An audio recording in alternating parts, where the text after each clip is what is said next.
Poucos nomes carregam tanto peso nas cruzadas quanto o de Balduin IV, o jovem rei leproso de Jerusalém. E menos ainda, desafiaram o lendário Saladino e saíram vitoriosos.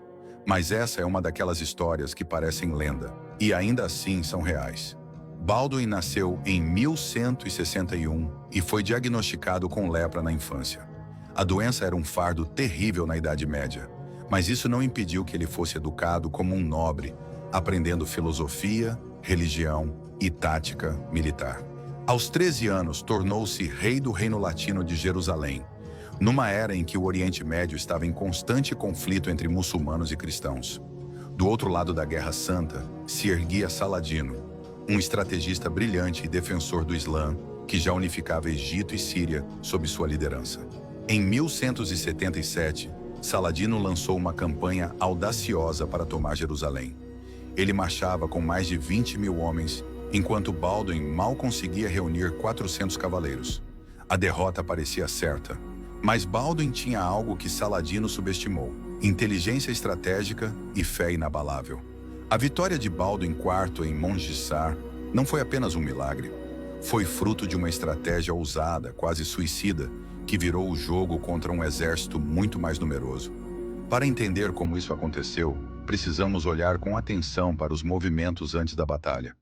No final de 1177, Saladino marchava com um exército de mais de 20 mil homens, atravessando o Sinai em direção a Jerusalém. Balduin, por sua vez, estava em Ascalon, com uma força drasticamente menor. Alguns dizem que ele tinha apenas 375 cavaleiros, incluindo 80 templários. Mas o rei não fugiu. Ao invés disso, decidiu agir como um verdadeiro predador à espreita.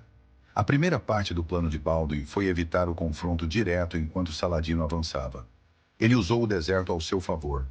Manteve suas tropas ocultas, deslocando-se com rapidez e usando rotas menos óbvias, sem deixar que Saladino soubesse de sua localização exata. O sultão, convencido de que não havia resistência significativa, se deixou levar pela confiança. Seu exército se dispersou, sobrecarregado pela longa marcha e pela pilhagem de cidades menores. Soldados exaustos, mal organizados, carregando saques espalhados em colunas desunidas. Foi aí que Balduin atacou. O rei, montado num cavalo e com o corpo enfraquecido pela lepra, reuniu seus cavaleiros cruzados e ordenou um ataque fulminante. Ele pegou Saladino de surpresa perto de Mongisar, em 25 de novembro de 1177. A emboscada foi precisa. Os cavaleiros cruzados desceram com força total sobre o exército muçulmano, atingindo o centro das forças de Saladino antes que pudessem se reagrupar. O impacto foi devastador. E havia algo a mais. Balduin carregava consigo a Vera Cruz, o suposto pedaço da cruz de Cristo, enquanto liderava pessoalmente a linha de frente. A visão do jovem rei leproso, coberto de ataduras e guiando o ataque com fé inabalável, inflamou seus homens. O exército muçulmano, pego de surpresa, em formação frágil e sem coesão, entrou em colapso. O caos se espalhou. Saladino mal conseguiu escapar, perdendo sua bagagem, sua guarda pessoal e muitos de seus comandantes. Essa foi a chave da vitória de Balduin: usar a velocidade, o terreno e a fé como armas. Atacou no momento exato, no ponto fraco, com toda a sua força concentrada. Não era apenas coragem, era cálculo militar puro. Foi assim que um exército de centenas venceu outro com dezenas de milhares. Mongisar não foi um milagre. Foi gênio militar disfarçado de milagre.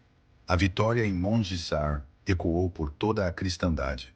Balduin, o rei adolescente e doente, se tornava um herói lendário. Mas a paz seria breve. A lepra continuava a consumir seu corpo, e com o tempo, ele perderia o controle das mãos, da fala e da visão.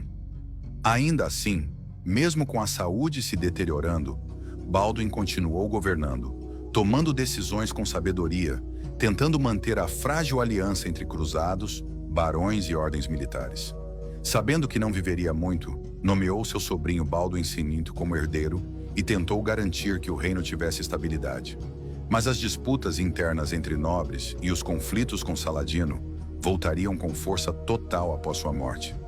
Balduin IV morreu em 1185, com apenas 24 anos de idade, e deixou um vazio político que logo seria explorado pelo inimigo que ele havia derrotado em Mongisar. 2 anos depois, Saladino retornaria, mais forte do que nunca, para tomar Jerusalém. Mas essa é uma história para outro